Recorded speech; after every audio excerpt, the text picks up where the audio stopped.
देखो बच्चे, हम लोगों ने फिर से एक वीडियो लाया है। तो 2 नंबर का बनाइए। Manish was advised an operation more than 30 years back, but due to financial condition he could not undergo the procedure। जैसा कि आपको थोड़ा सा भी रूल पता होगा, तो मॉडल्स के साथ हमेशा V1 जाता है। पार्ट डी में देखिए क्या दिया हुआ है, he could not undergoes the procedure. तो यहाँ पे क्या होगा, यहाँ पे अंडरगो होना चाहिए, ना कि अंडरगोज होगा। तो किस पार्ट में एरर है आपका? आपका एरर है डी पार्ट में। यहाँ पे क्या होना, अंडरगोज होगा। ये पार्ट आपका जो दिया हुआ है ना, ये आपका नहीं होगा। ये दोनों आपका नहीं होगा, सिर्फ अंडरगो होगा। समझ में आया? कोई डाउट नहीं? तो देखो उसके बाद 2 में देखो, इंडियाज लार्जेस्ट कॉर्पोरेट हाउस में be forced to review the selection parameter after the struggling the shortlisted potential candidate for the past 8 month. तो थोड़ा सा भी ध्यान दिया जाए, रूल अगर माइंड में होगा तो इसमें दिया हुआ है। इसमें बताओ, इस मे बी का सब्जेक्ट कौन है? Corporate house. अब मे बी कब मे बी कब यूज होता है? जब वो पैसिव वॉइस में होता है तब। तो मे बी के बाद क्या आता है? मे बी के पास हमेशा V3 आता है। तो यहाँ पे क्या होना चाहिए? 3 नंबर क्वेश्चन में आपका होना चाहिए फोर्स्ड होना चाहिए। यहाँ पे क्या होगा? फोर्स्ड हो जाए, forced to review the selection. यहाँ पे क्या हो जा रहा है? ईडी ले रहा, तो तुम सिर्फ डी लिख दो। यहाँ पे ईडी हो जाएगा, यहाँ पे फोर्स्ड हो जाएगा आपका, वो सही हो जाएगा। यहाँ फोर्स्ड हो जाएगा, ईडी हो गया ना, फोर्स्ड होगा ना। उसके बाद देखो यहाँ पे, उसके बाद नेक्स्ट आता है आपका, this question force us to face the unpleasant truth that the policies of social justice have reached a dead and.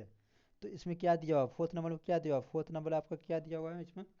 This किसके लिए आता है? दिस हमेशा आता है मतलब सिंगुलर नाउन के लिए, सिंगुलर के लिए आता है, समझे ना। तो यहाँ पे क्या होगा फोर्थ नंबर में दिस क्वेश्चन दिया होगा। क्वेश्चन बहुत सा क्वेश्चन है, तो यहाँ पे दिस यूज नहीं होगा, क्या होगा? दीज होगा। यहाँ पे क्या यूज होगा? यहाँ पे आपका, यहाँ पे ये यूज नहीं होगा, यहाँ पे दीज होगा। क्या होगा? यहाँ पे दीज होगा। क्या होगा? यहाँ पे दीज हो जाएगा।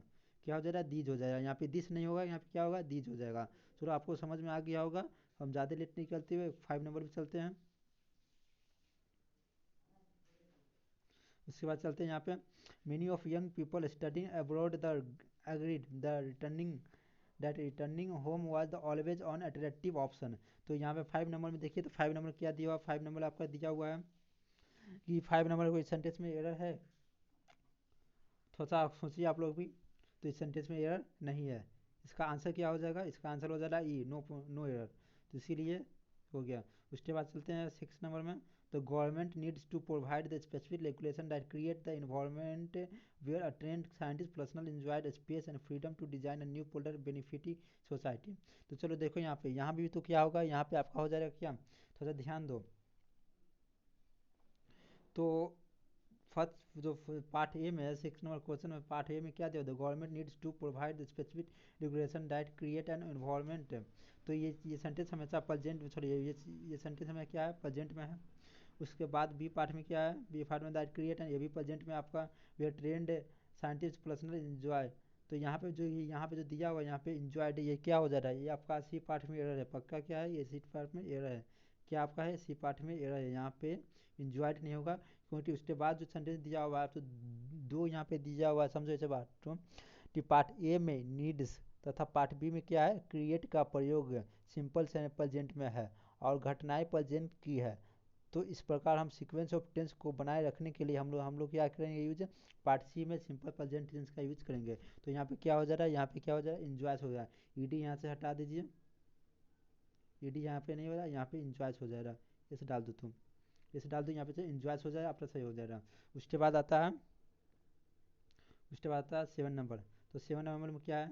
7 नंबर में दिया है, दो the book is not at available on the India preview publish in this country suggest that it is the complex study of the extremely complex personality. तो इसमें क्या दिया हुआ है 7 नंबर में? तो 7 नंबर में हमेशा ध्यान दो हमेशा, कि दो the book is not at available on India. ये चीज़ बताओ, इंडिया क्या है? इंडिया क्या है? इंडिया में ना, इंडिया पर होगा तो इंडिया में है, तो इंडिया में के लिए क्या आता है? हमेशा इन आता है। क्या आता है? हमेशा इन आता है, न कि ऑन आएगा। तो यहाँ से ये कटेगा, यहाँ पे क्या होगा यूज? यहाँ पे यूज होगा आपका इन होगा। इन इंडिया, इंडिया में ना जी। तो इस सेंटेंस तो जैसे मान लो कि स्टेट, कंट्री या कंटिनेंट का नाम तो पहले हमेशा में आता है, हिंदी में आता है, उस टेंस में क्या आता है? इन आना चाहिए।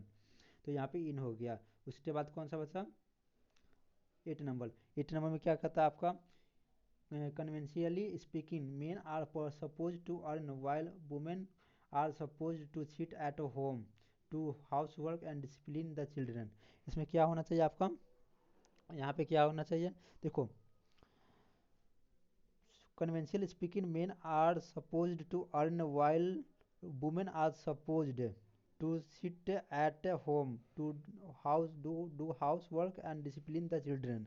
तो आपको इसमें देखो, फोर क्या दिया हुआ है यहाँ पे, कहाँ कहाँ के यहाँ पे, 8 नंबर में, 8 नंबर में इस सेंटेंस में कोई error, conventionally speaking for main, conventionally speaking men are supposed to earn while women are supposed to sit at home do housework and discipline the children।